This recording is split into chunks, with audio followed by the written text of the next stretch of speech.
Le Nissan Kick-Play 2025 a beaucoup de plus. Apple CarPlay intégré pour jouer vos tunes préférées, des fonctions avancées de sécurité, un rendement énergétique remarquable, puis même la petite odeur de char neuf qu'on aime tant. Tout ça en plus pour moins. Le Nissan Kick Play 2025 est le véhicule neuf le plus abordable au Québec. Achetez-le à partir de seulement 22 774 $, incluant un rabais à l'achat comptant de 2 600 $. Profitez de cette offre avantageuse chez votre concessionnaire dès maintenant. Jusqu'au 2 mars, des conditions s'appliquent. Détails chez Nissan. Ladies and gentlemen, I have good news. I think I have good news. Work to replace the Ile-aux-Tourtes Bridge will begin this summer. A $2.3 billion project right now.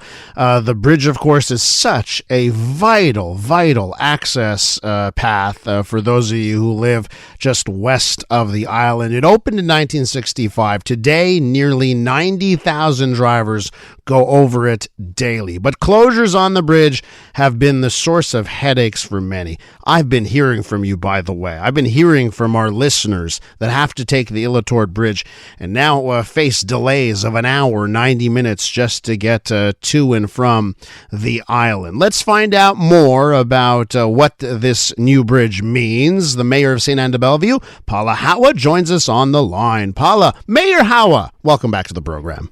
Good morning. Good morning. How are you? I'm doing well. So, let me, from your perspective here, how do you feel about the news that this work will move forward?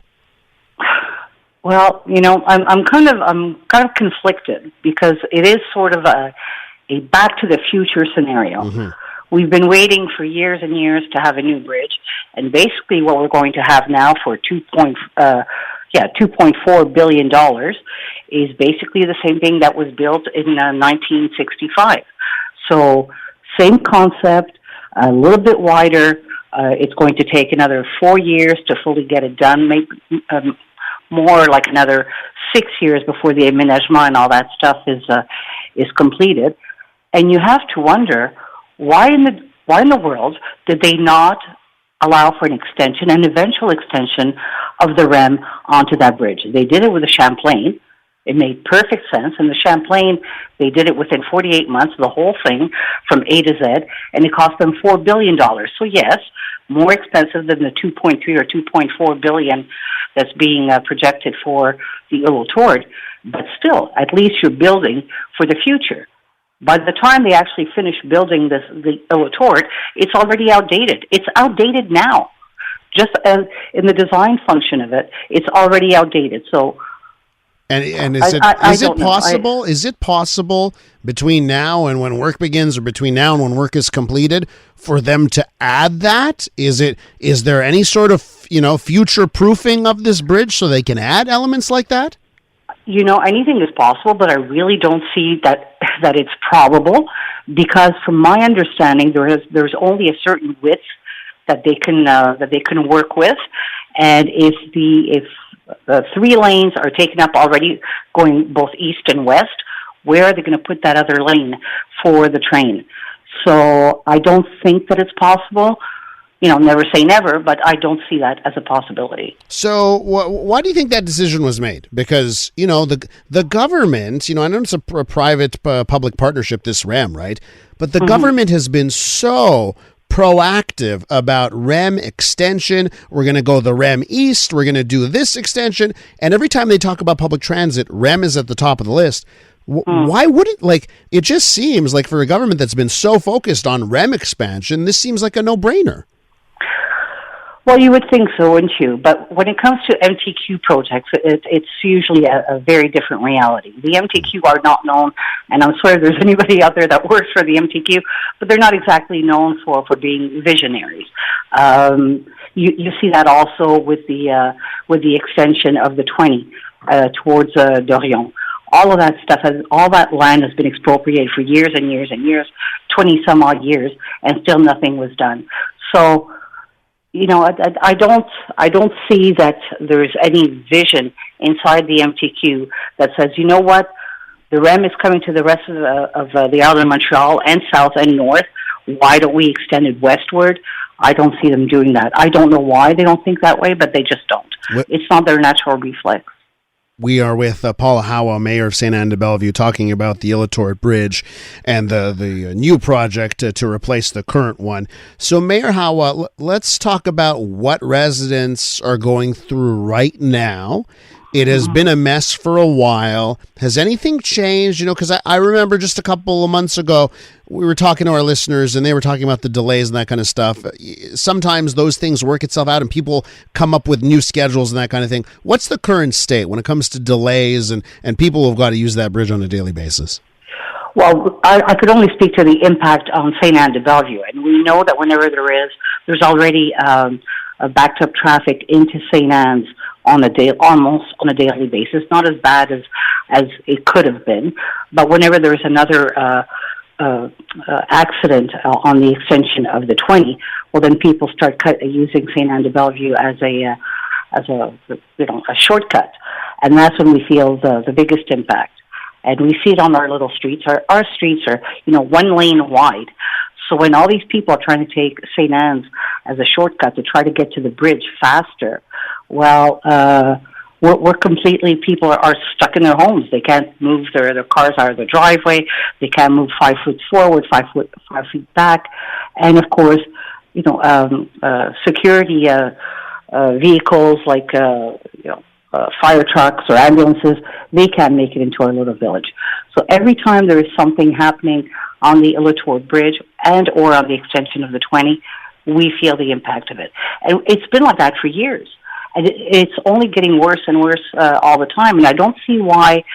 I understand that it's going to take 2 or 3 years now to have the first lanes up and going on the Ile-aux-Tourtes, the new Ile-aux-Tourtes. Mm-hmm. But why can't we do what we did in 2021? In 2021, when they closed it in emergency mode, we had a couple of hours of notice before they closed it. We negotiated with the MTQ at that point in time. At least we agreed to at least force truck traffic to go around the island of Montreal and take the 30. Uh-huh. Why can't we do that now? There are actions that we can put in place right now to at least reduce or minimize the impact for the next 2-3 years. We can do. That we've done. That we can do again. Why is there hesitance this time around? Like if they've done it in the past, why hesitance to force trucks onto the 30 this time? Well, I think people just think, it is the way it is, and let's just accept that that's the way it's going to be. And I don't think anybody has really thought, well, wait a second. We went through a lot of work the last time around in 2021, and we found, temporary solutions. I don't think anybody's gone into that idea mode yet. I think everybody's just sitting on their laurels and saying, well, let's just accept the way it is. And we shouldn't be accepting the way it is. The situation that you and your fellow residents in Sainte-Anne-de-Bellevue face, you mentioned when some of these lanes will start to open. So the first lanes will open in 2026. Project is expected to be completed by 2030.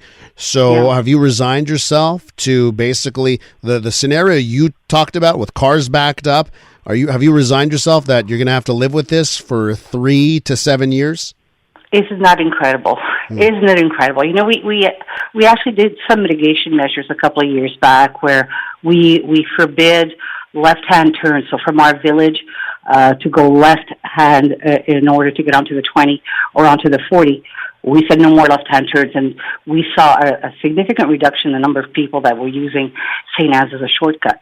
So we're going to have to try and find other mitigation measures inside of our village so that people really understand.